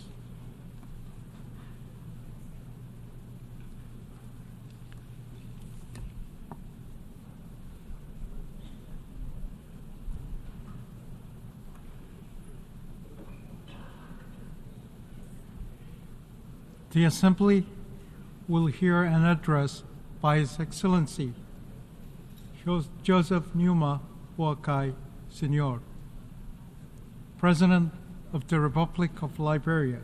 I request protocol to escort His Excellency and invite him to address the Assembly.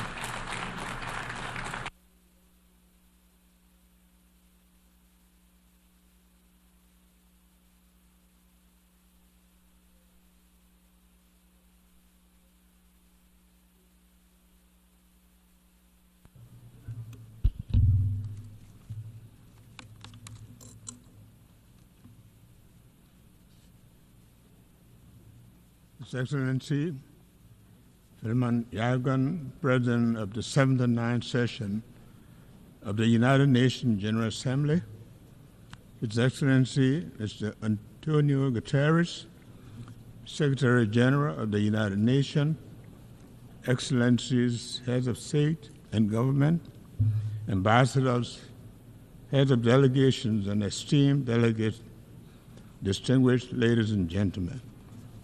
I am honored to address the 79th regular session of the United Nations General Assembly for the first time as President on behalf of the government and people of Liberia after a smooth back-to-back democratic transition. Liberia congratulates His Excellency Philemon Yagan on his election as President of the 79th session of the United Nations General Assembly. You can be assured of Liberia's support as you steer the affairs of the General Assembly. I extol His Excellency Dennis Francis for his astute leadership during his presidency of the 78th session of the General Assembly and commend his determination to inspire and rekindle hope globally. I deeply thank Secretary General Antonio Guterres for the remarkable and visionary leadership he continues to provide in pursuit of our collective mandate. Mr. President, Excellencies, distinguished ladies and gentlemen, in the summer of 1945, Liberia joined other nations in San Francisco as one of the original signatories to the United Nations Charter. On that fatal day, the world, having suffered the scourge of war, was full of hope and determined to reverse the past. Nearly 80 years on, and reflecting on the preamble of the United Nations Charter, which declares our commitment to promote social progress and better standard of life and larger freedom, we ask the question, Has our reaffirmation of faith in the dignity and worth of human person made 8 decades ago had been realized? We must admit that the world has changed and the frontiers that we now embrace are different. In it, greed, insensitivity to the poor, the international drug epidemic, money laundering, dynamics of climate change, and the impact of social media must compel us to rethink our approach to global peace and security. Our beloved United Nations must undergo the institutional and philosophical reflections required to respond to the new age. As we assemble under this theme, unity in diversity for advancement of peace, sustainable development, and human dignity for everyone, everywhere, it is important to recognize the shared values and collective efforts that come from our unity with diversity. We must acknowledge these as essential for the advancement of peace, sustainable development, and the inherent dignity of every human being worldwide. By doing so, we can build a better world where no one is left behind. Like many nations gathered at this assembly, Liberia recommits to the Sustainable Development Goals. Since the end of the country's conflict, we have strived to follow a development path that will lead to building a capable state. 12 years ago, we dared to dream of a future within the realm of possibility, harboring core national aspirations to transform the future. Named Liberia Rising or Vision 2030, it has been the driving force behind all of our planning efforts. The building of blocks and the tenets of Vision 2030 are significantly aligned with the Sustainable Development Goals. Our government's Arrest agenda is a comprehensive approach developed to address the economic and social needs of millions of Liberians, especially the youth, who account for 60% of our population. With emphasis on agriculture, roads, infrastructure, development, justice, and the rule of law, education, sanitation, health, and tourism, the agenda had mainstreamed the SDGs as is designed to take Liberia to the finish line of the 2030 Sustainable Development Goals. The fight against poverty, the promotion of human dignity, a steadfast commitment. Despite our progress, poverty remains a significant challenge, with over half of our population living below the poverty line. The Sustainable Development Goals aim to eradicate poverty in all forms by 2030, ensure social protection for the poor and vulnerable, improve the access to essential services. Liberia is dedicated to assessing the levels and the causes of poverty and implementing strategies to reduce it and promote shared prosperity. My government also acknowledges the present need to address maternal and newborn mortality by implementing robust monitoring and evaluation of health services in the country to accelerate the reduction of maternal and newborn mortality. We are particularly blessed and pleased with the United Nations HC Joint Mission to Liberia this year, which concluded a commitment to combat the high burden of increasing newborn deaths. We welcome the United Nations General Assembly's decision to declare July 25th as the International Day of Women and Girls of African Descent this year. This significant milestone acknowledges that women and girls of African descent have unique opportunities, but they also have challenges that the global fight against slavery and racism is necessary to achieve gender equality. Liberia credits its credentials by producing the first woman president of the United Nations General Assembly, Angie Brooks Randall, and first female president of Africa, President Ellen Johnson Sirleaf. Liberia has witnessed and continues to witness the immense contribution of women and girls of African descent in politics, culture, and every area of societal development.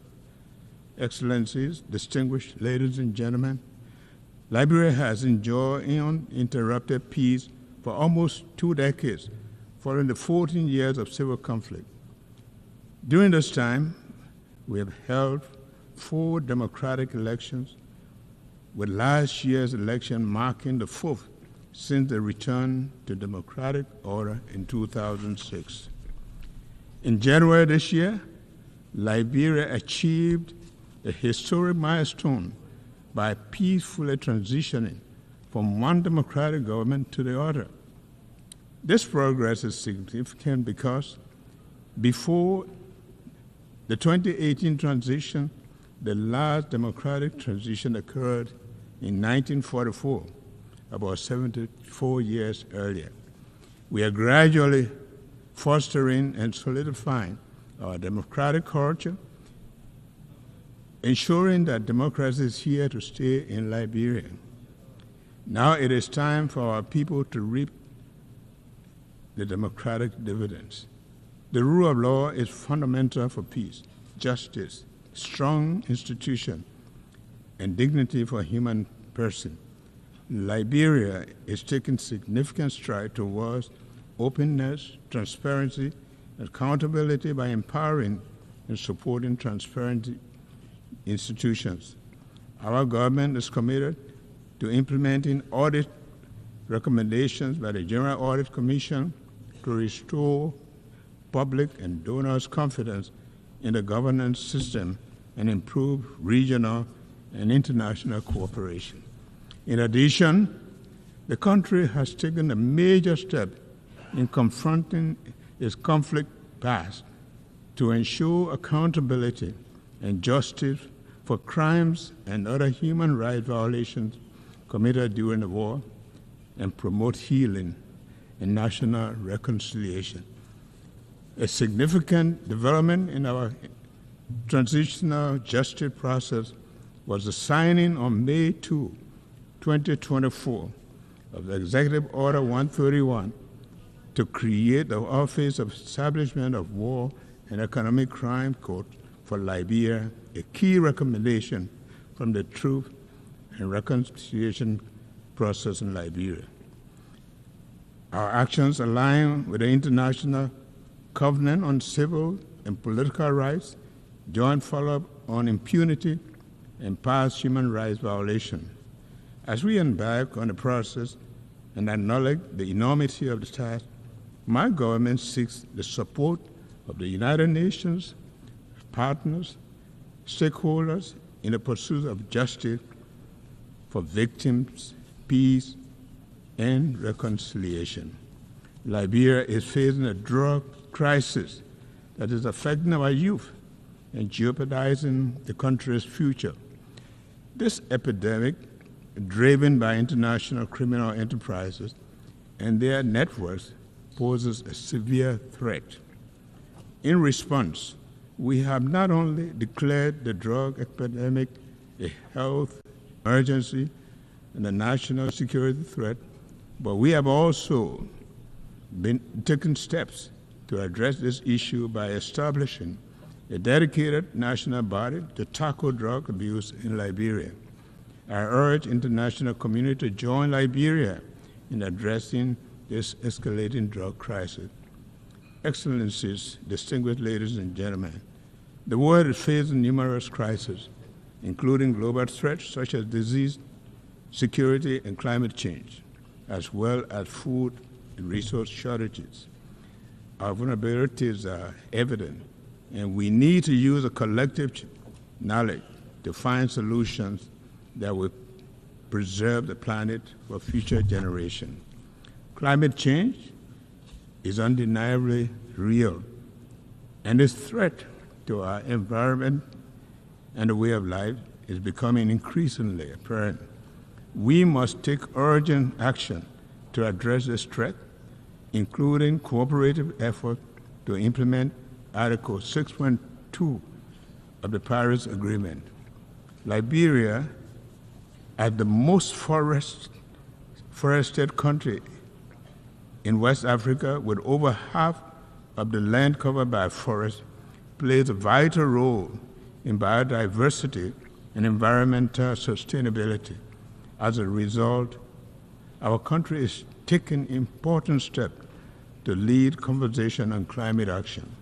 My government has called on our legislators and stakeholders to begin looking at the Paris Agreement, particularly under Article 6, to help advance actions towards establishing Liberia's nationally determined contribution to combat climate change.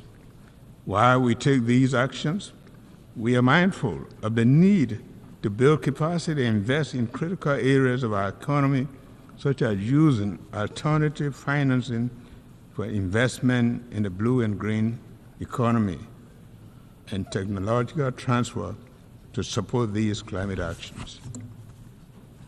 Excellencies, distinguished ladies and gentlemen, the goals we set for ourselves and the future are better served on the foundation of peace and security. Having enjoyed peace for over 2 decades following a long-running conflict, we aim to promote peace and stability at home, in the region, and globally. The threat of conflict to our shared world underscores the importance of collaborative efforts to foster regional and global stability and peace. Therefore, we support all the UN's effort to address peace and security issues worldwide. Liberia is concerned about escalating security challenges in the West African region, including terrorism and economic and political instability. These pose significant threat to regional peace. So we urge full dialogue and cooperation among West African nations to address these issues effectively. Meanwhile, Liberia firmly stands with the rest of West Africa in a resolve to maintain our 50-year-old Regional Economic Commission, ECOWAS, intact. We oppose efforts to disintegrate our union and will not accept the region being used for proxy conflicts.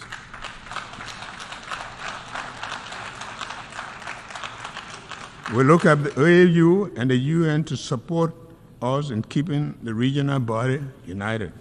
Similarly, at a global level, we call for an immediate ceasefire in the Middle East to provide civilians and essential humanitarian relief.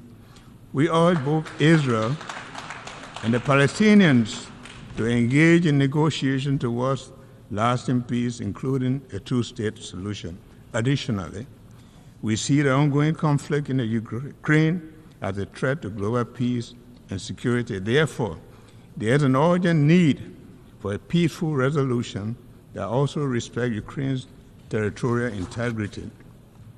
Mr. President, Excellencies, distinguished ladies and gentlemen, this year's Assembly is a pivotal moment for Liberia's bid to ascend to the African non-permanent seat of the United Nations Security Council 2026. We have proudly announced our candidacy.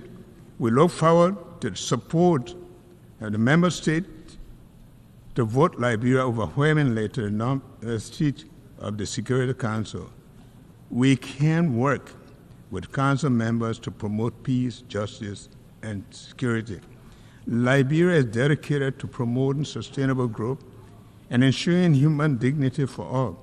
Liberia is prepared to work together with the United Nations and global allies and international community to accomplish the sustainable development goals, establish a fair, peaceful, and sustainable world. The commitment to unity is deeply ingrained in Liberia's history as a founding member of the United Nations and a post-war international institution, as well as regional and sub-regional organizations.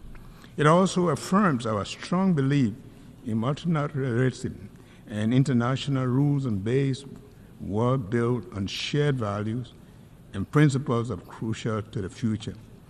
The future of a more peaceful, prosperous, sustainable world must be all-encompassing, fair, and dignified for everyone worldwide.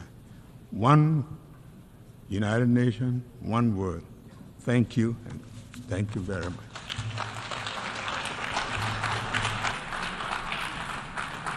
On behalf of the Assembly, I wish to thank the President of the Republic of Liberia.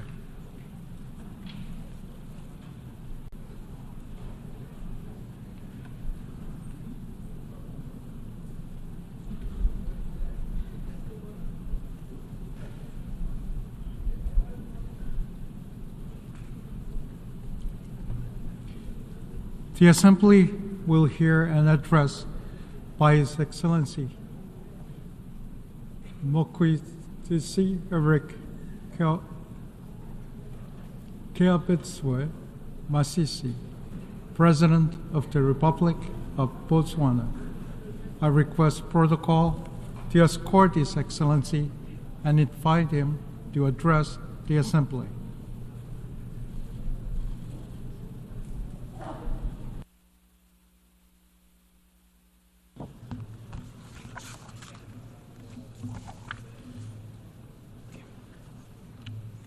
Mr. President, Excellencies, distinguished ladies and gentlemen, I wish to start by extending my congratulations to you on your election as President of the General Assembly at its 79th session.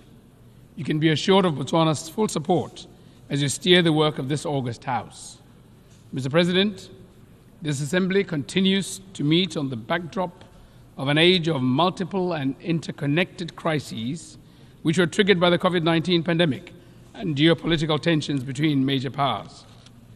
These crises have been further compounded by the Israel-Hamas war, which erupted shortly after we concluded last year's high-level week. The attacks on innocent civilians on both sides are unacceptable and thus stand condemned.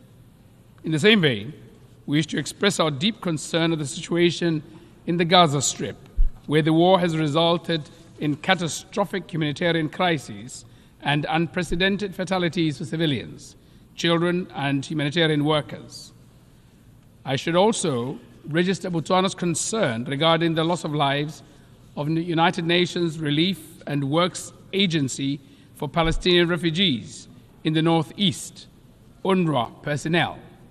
I take this opportunity to pay tribute to UNRWA personnel and all humanitarian workers and their commitment to deliver aid, save lives, and alleviate suffering in Gaza and elsewhere. We owe them a debt of gratitude, and they deserve our full protection. Botswana also abhors attacks on UNRWA installations and condemns disinformation and misinformation campaigns against this life-saving General Assembly mandated agency. Botswana firmly supports the work of UNRWA, which entails providing humanitarian and development assistance and protection to Palestine refugees pending the just resolution of the question of the Palestinian question. In this regard, Botswana is proud to be among the countries that joined the Statement of Shared Commitments on UNRWA, which reaffirms support for the agency, its mandate, its staff, and highlights its indispensable role during this difficult time. Mr. President, we wish to reiterate the centrality of the two-state solution in resolving the Israeli-Palestinian conflict and the attainment of a just, comprehensive, and lasting peace.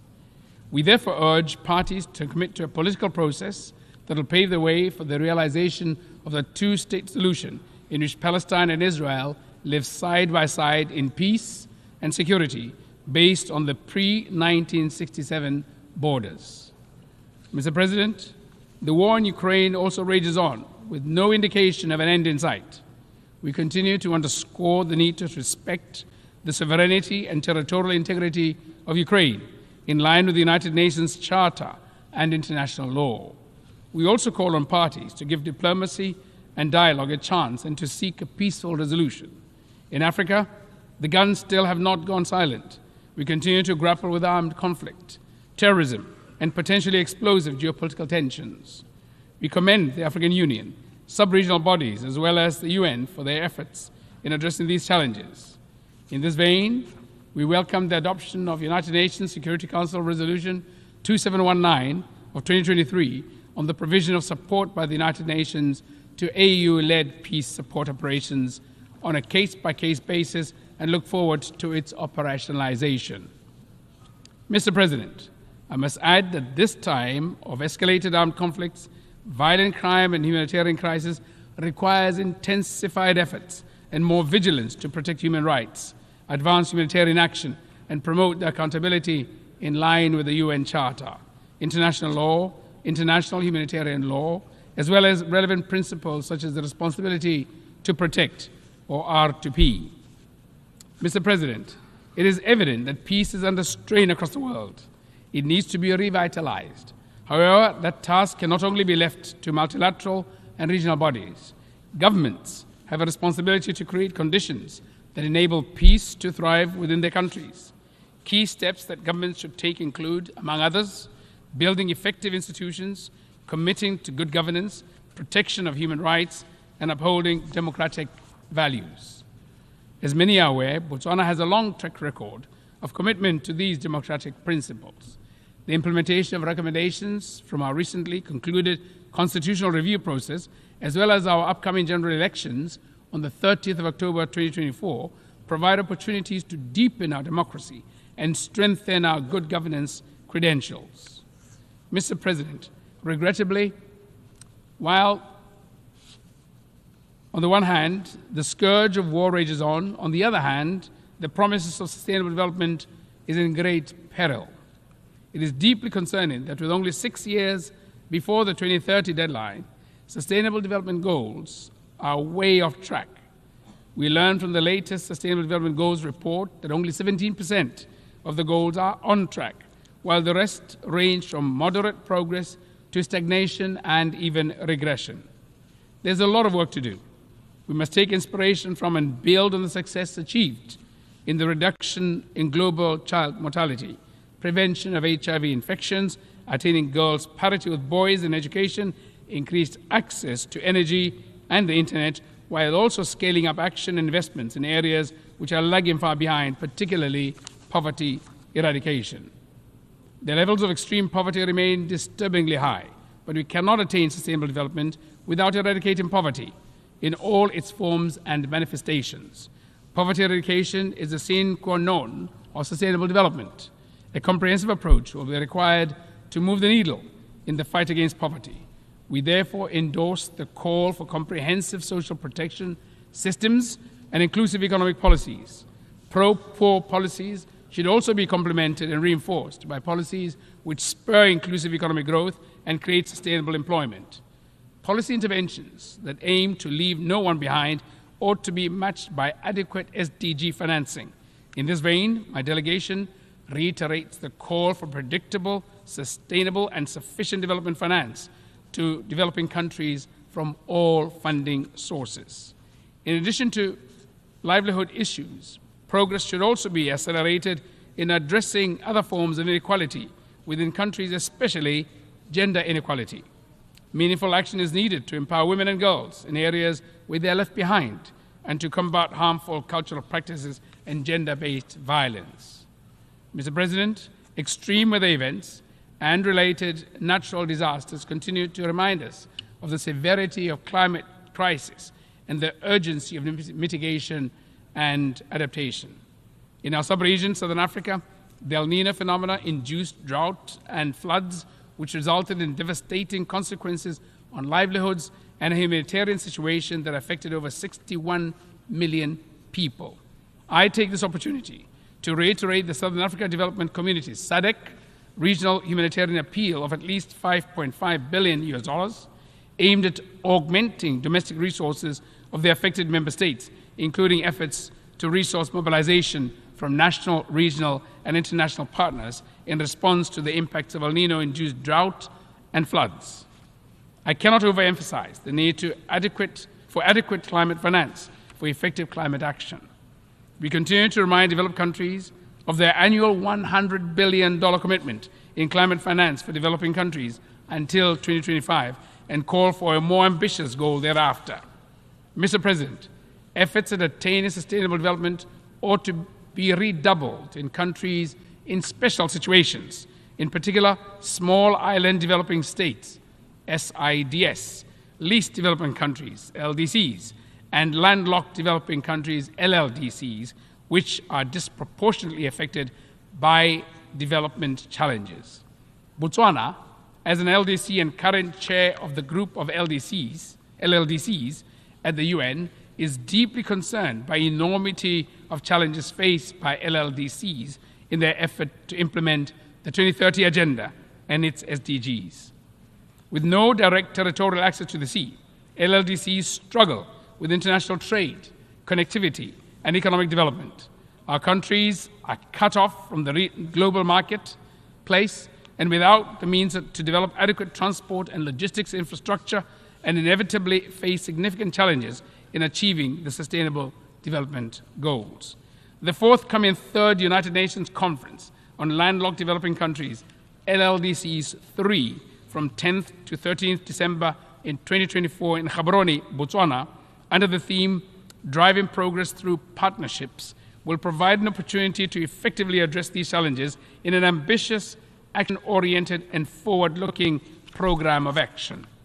I therefore invite transit countries, development partners, and other stakeholders to join us in the beautiful and vibrant Gaborone as we shape the future for our 32 member countries. Mr. President, as you rightly observe, it is only when we act together that we can effectively deliver meaningful progress for people, planet, prosperity, and peace while leaving no one behind. Without a doubt, the United Nations-led multilateral system remains an indispensable platform for the effective global action that this moment demands. It is therefore of paramount importance that the multilateral framework remains fit for purpose. The onus is on us as member states to ensure that our intergovernmental processes enable rather than stifle effective multinational action and international cooperation. We must not allow the current geopolitical tensions and great power rivalries to get in the way of progress. Our shared values, norms, and interests, as expressed in the UN Charter, the 2030 Agenda, and other relevant frameworks, should remain the North Star that guides our engagements. The spirit of consensus and solidarity ought to be at the front and center of our actions. Mr. President, allow me to conclude by reaffirming Botswana's commitment to working constructively on all agenda items before the General Assembly during this session. This session offers opportunities to turbocharge action for peace, sustainable development, and human rights for the benefit of present and future generations. Let us seize the moment. I thank you. Good afternoon.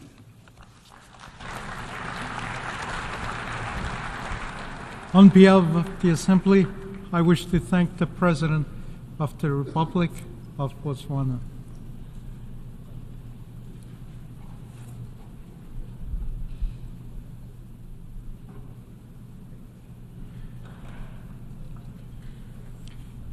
The Assembly will hear an address by His Excellency Emmanuel Macron, President of the French Republic. I request protocol to escort His Excellency and invite him to address the Assembly.